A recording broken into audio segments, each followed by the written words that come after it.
Unë për Luizin kam komentuar gjithmonë edhe jam munduar gjithmonë ta flas të drejtën. Me patjetër që ishte mlefi, urrejtja shumë e madhe krijuar ndaj Luizit për suksesin dhe për arritjen e tij që pati. Ka ndalur jo vetëm akuzat të këtilla, ka ndalur edhe mesazhe të ndryshme, domethënë që gjas me Luizit rrethon Kiarën, gjas me Luizit flet me të tjera, por të gjitha këto ranë në tokë. Unë e kam thënë edhe një herë, po më duhet ta ripërsëris këtë pjesën tjetër, që ne shqiptarët e kemi një defekt. Çdo gjë të pranojmë, por suksesin jo. Dhe kur vjen puna te suksesi, duke arritur Luizi arriti në nivelin që të jetë një ndër artistët më të paguar shqiptar. Mbrëmjet e Luizit paguheshin deri në 30.000 euro, të paktën kështu doli si lajm dhe nga informacionet të cilat i kam marrë unë. Dhe është më se normale që do krijohen lajme për shpifje, do krijohen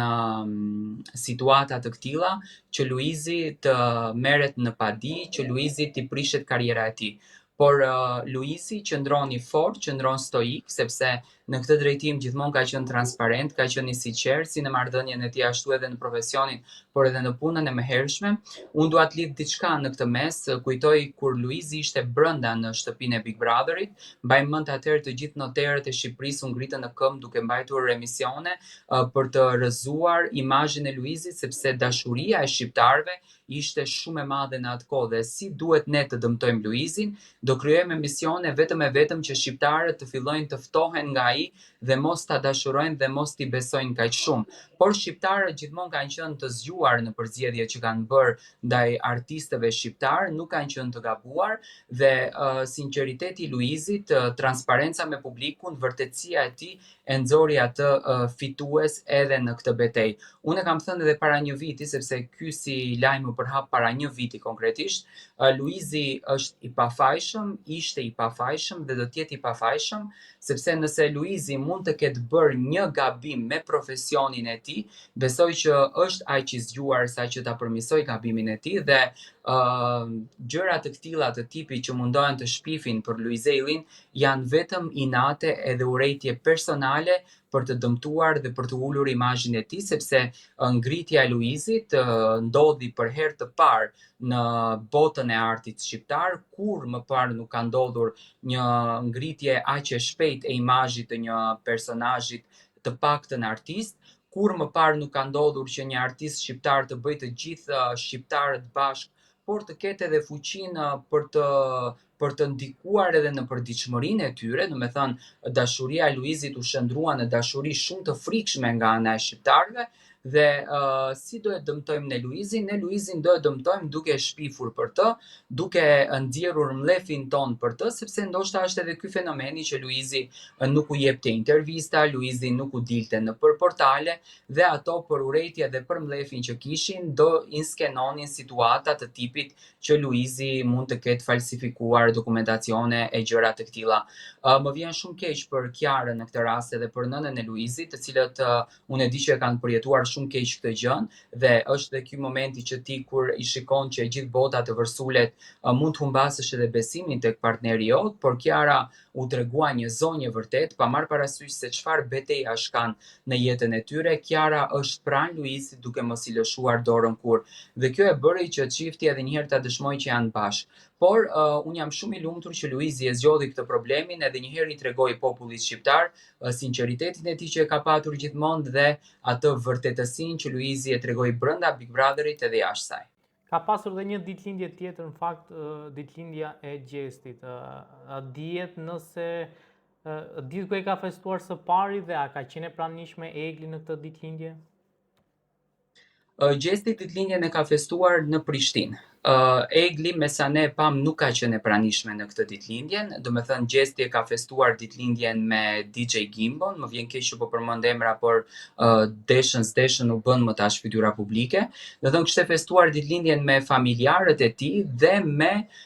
shoqërinë e tij që në fakt ishin përzgjedhur 8 persona për të qenë në ditëlindjen e Gjestit. Ishte një ambient të tipit ndonjë studio ku çunat kanë qëndruar edhe më herët, nuk merr si tip lokali aty vendi ku kishin qenë, domethënë kishin përzgjedhur që të festojnë me shampanja. Unë e prisja në fakt që Gjesti të bënte një ditëlindje njëjtë siç bëri Loredana, që të ftonte të gjithë miqtë të Big Brotherit e shumë të tjera, por siç duket, nga ana e Gjestit gjithçka ka përfunduar me këtë rrugtimin dhe tashmë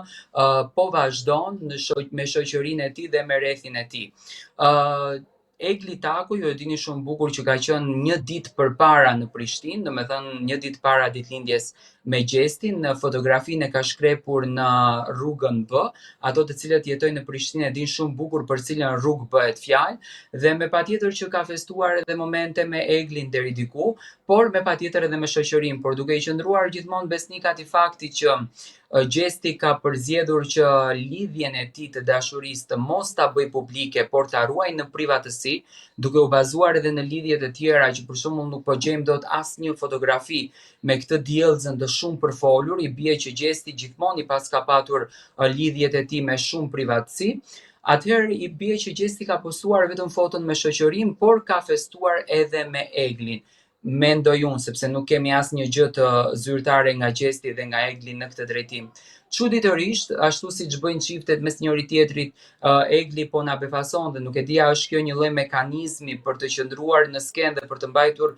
popullin kureshtar, apo vërtet ato të dy kanë përzgjedhur të kthill, nuk e di këtë pjesën, por nuk ka asnjë like, nuk ka asnjë postim nga ana e të dyve,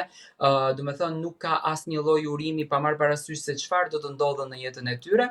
Por çuditërisht në ditëlindje, ajo që mua më tërhoqi vëmendjen, ndoshta publiku nuk e ka kapur këtë pjesën, unë prisja që edhe motra e tij Blerina ta uron Gjestin në Instagram, por as Blerina nuk e uroi Gjestin në Instagram për ditëlindjen e tij. Ndoshta kjo vjen nga fakti që Gjesti familjarëve dhe partneres së tij, në këtë rast Eglit, ja ka ndaluar këtë festimin të momenteve të bukura në publik dhe ndoshta gjërat i bëjnë duke shkëmbyer mesazhe në telefon mes njëri tjetrit. Por ne dim që Gjesti festoi ditëlindjen me shokët, ishte një ditëlindje shumë e thjeshtë, duke cakruar nga një gotë dhe duke u argëtuar mes njëri tjetrit. Nuk ishte ndonjë ditëlindje tipi si të Loredanës. Ka pasur disa lajme që kanë qarkulluar në rrjete ku janë aluduar se Gjesti ka tradhuar Eglin dhe ndoshta për këtë shkak ata më nuk janë bashkë. Tani me gjithë këtë eufori që shqiptarët kanë për të ndjekur rrugtimin e Gjestit, me gjithë këto paparazë që ekzistojnë gjithandej tani dhe muret kanë kamerë për Gjestin, domethënë Gjesti nuk e ka aq të lehtë të tradhtoj, të paktën në këtë kulm të karrierës së tij që është. Unë mendoj që Gjesti nuk ka patur fare kohë të merret me femra dhe me tradhti. Këtë gjë Gjesti e ka dëshmuar edhe brenda në shtëpinë e Big Brotherit, që ai kishte një qëllim të vetëm të ndërtoj karrierën e tij. Gjesti në këtë kohë asnjë moment nuk është vetëm, ai vazhdon të jetë i shoqëruar nga personeli i cili e shoqëron, të paktën natën e mbrëmshme në Vjenë me të ishte edhe Anajti. Domethënë nuk e ka kohën Gjesti për të vepruar, për të tradhtuar dhe për të lidhur me një femër tjetër. Hamendësime të këtilla kanë ekzistuar gjithmonë, për shembull edhe për Romeon dhe Heidin, vitin e kaluar u tha që ata të dy e tradhtuan njëri tjetrin, jo po Romeo e zuri me mashkull tjetër, jo po Heidi e zuri Romeon me mashkull tjetër. Unë mendoj që Gjesti është aq i fokusuar në karrierë, saqë e ka agjendën aq të angazhuar, saqë nuk ka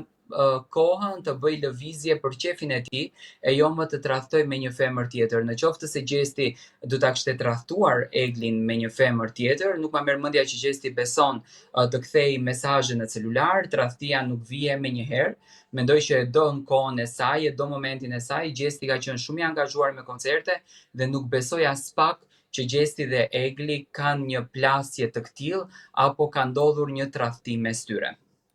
A besoni se ata të dy janë ende bashkë? Ta them të drejtën, duke i parë lëvizjet që bëjnë dhe duke i parë edhe vathin që Gjesti ka me vete në Austri, është një vath që Egli e ka patur përpara se Gjesti të shkonte në Austri, ato të dy janë së bashku. Edhe pse mbrëmra shumë në sy unaza Egli që nuk e kishte në dorë, unaza e martesës, po unë mendoj që nuk është një unazë e cila e mban një lidhje në bashkë, nuk është një unazë e cila e mban një martesë në bashkë, por është dashuria e atyre të dyve. Vetë momenti që gjesti e la të kuptueshme të kapet vathi nga kamera që xhironte, tani ja ka bërë me kastile atë pjesën, apo ka qenë vërtet diçka që gjesti nuk e ka menduar që kamera do ta kapte vathin. Kjo tregon që çifti është bashk, lëvizjet e tyre tregojnë që janë bashk. Ndërsa kjo pjesa që nuk janë transparent me publikun, duke postuar fotografi, duke postuar momentet e tyre,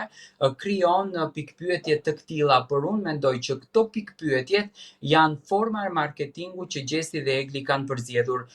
për të qëndruar në skenë edhe pas Big Brotherit. Tiranë ka pasur një vendim gjykate ku Luiz Egli është shpallur i pafajshëm lidhur me disa akuza që ishin ngritur nga prokuroria. A besoni që akuzat e ngritura me njerë pas daljes nga Big Brother ishin skenar e ndonjë, po themi, ose e dikujt për t'i prishur, po themi, gjitha të imazh që kishte?